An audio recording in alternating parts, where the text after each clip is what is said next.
Assalamualaikum warahmatullahi wabarakatuh. Salam sejahtera untuk kita semua.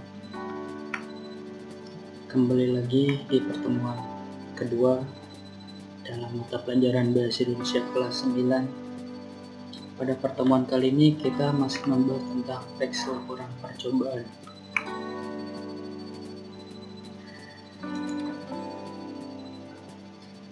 Sebelum memulai, alangkah lebih baiknya kita berdoa terlebih dahulu sesuai dengan kepercayaan masing-masing. Berdoa, mulai.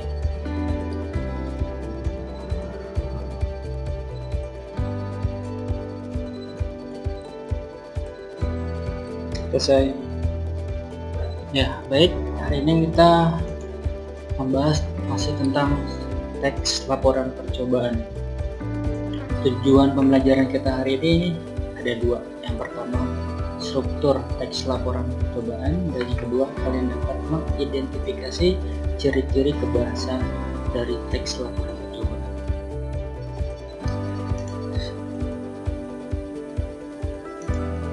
Struktur teks laporan percobaan. Dalam struktur teks laporan percobaan dibagi menjadi dua. Yang pertama yaitu umum atau klasifikasi atau juga sebuah pernyataan, dan yang kedua adalah uraian.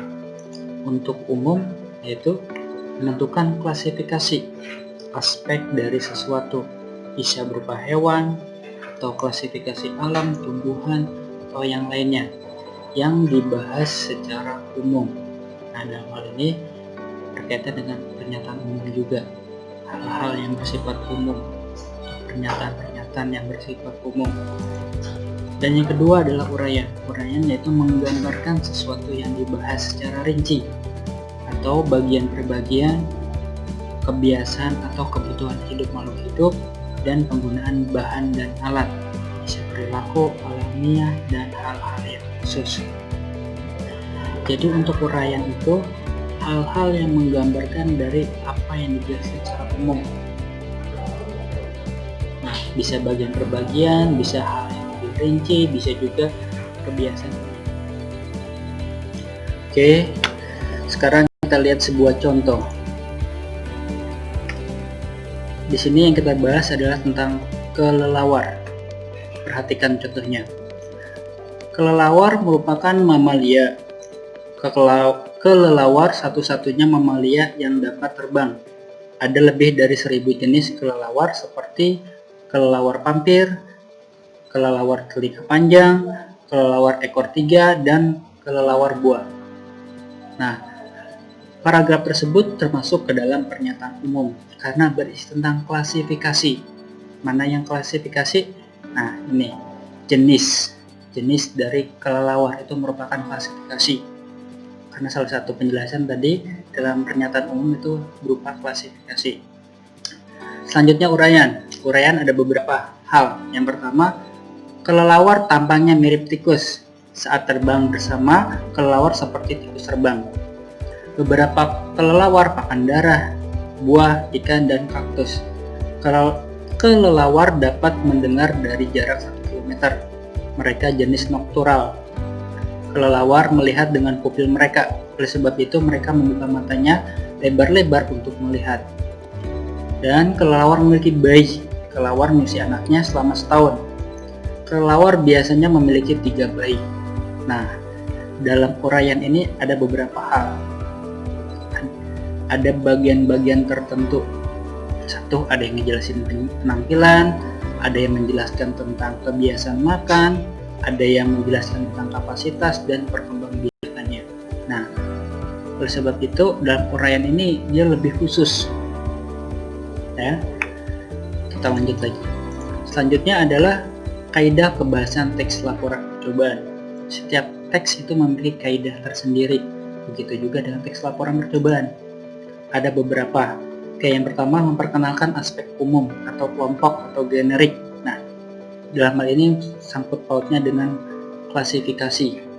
Contohnya seperti kendaraan roda 2, transportasi umum, mamalia, keluarga kucing, ikan air tawar, unggas, reptilia, dan lain-lain. Nah, ini termasuk hal yang umum. Kalau roda 2 di sini contohnya ada sepeda motor, transportasi umum, ada taksi, angkot, bus, dan seterusnya. Yang kedua, menggunakan kata tugas hubungan logis seperti ketika, maka, atau hal yang lainnya. Yang ketiga, kata tugas digunakan untuk menjaga tulisan koheren. Nah, koheren di sini berkaitan dengan harus sesuai, ya. Dan yang keempat, menggunakan kalimat aktif. Dan yang kelima, menggunakan kata kerja aktif untuk menggambarkan proses dan aksi. Yang keenam, tidak ada urutan waktu, tetapi ada urutan kegiatan. Dan yang ketujuh, menggunakan kata benda dan frasa benda dibandingkan kata ganti orang, karena penggunaan kata ganti orang itu sangat terbatas. Dan selanjutnya, beberapa laporan menggunakan istilah teknis atau istilah bidang ilmu. Mungkin kalian tahu berkaitan dengan kata teknis. Dan selanjutnya, biasanya disertai foto, diagram, peta untuk mendukung. Nah, kita bahas masalah kata tugas.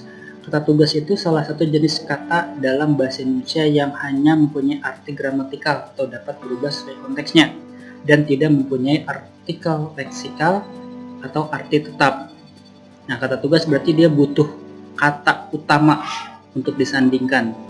Ada beberapa jenis, ada kata depan, ada kata penghubung, ada kata seru, ada kata sandang, dan ada partikel penjelas. Untuk kata depan itu sering dibahas dari tiap teks, contohnya di, ke, dari, sangat, dengan, dan seterusnya. Kata penghubung yang menghubungkan atau konjungsi, ada kata dan atau ketika, oleh karena itu, oleh sebab itu, dan seterusnya. Untuk kata seru untuk menyeru atau untuk sebuah seruan, selain berkaitan dengan tanda atau kalimat seru tersebut, contohnya kata wah, wow, dan kata sandang. Contoh kata sandang contohnya yaitu sang, para, si, yang, dan seterusnya.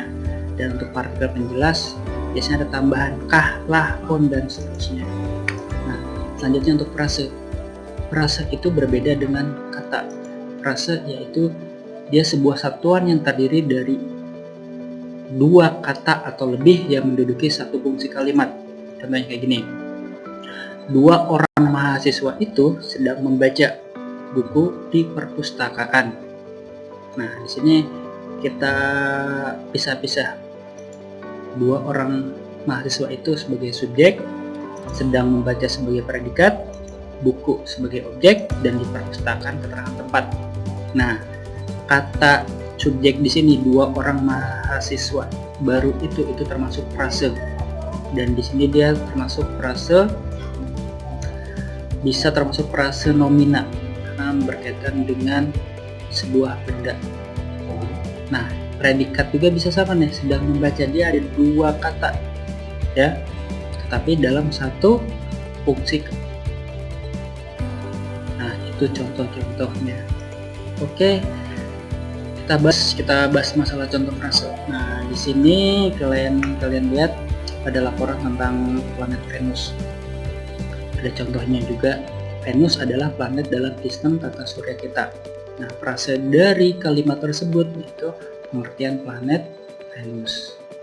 Ini contoh dari frase benda, ya. Yang kedua, Venus sama besarnya dengan bumi. Nah, frase bendanya ukuran planet Venus. Ada juga Venus adalah planet, ini hampir sama. Itu berkaitan dengan pengertian planet Venus. Nah, jadi perbedaannya adalah kalau untuk frase benda itu dia lebih sedikit daripada kalimat. Itu perbedaannya, ya. Lebih sedikit intinya, tapi bisa dibilang juga nama lain dari kalimat tersebut, itulah frase. Atau di sini warna orange, kekuningan dengan beberapa kehitaman. Nah, frasenya yaitu warna planet Venus. Dan yang terakhir, Venus merupakan planet kedua dari matahari antara Merkurius dan bumi. Nah, ini frasenya berkaitan dengan letak planet Venus. Nah, coba kalian terka kalimat-kalimat yang di bawahnya, ya. Oke, nah demikianlah untuk pembelajaran hari ini, semoga bermanfaat. bagi kalian semua.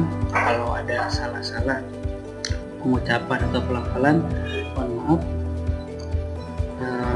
Selanjutnya untuk tugas kelas 9 nanti akan saya share di grup kelas masing-masing. Terima kasih. Assalamualaikum warahmatullahi wabarakatuh.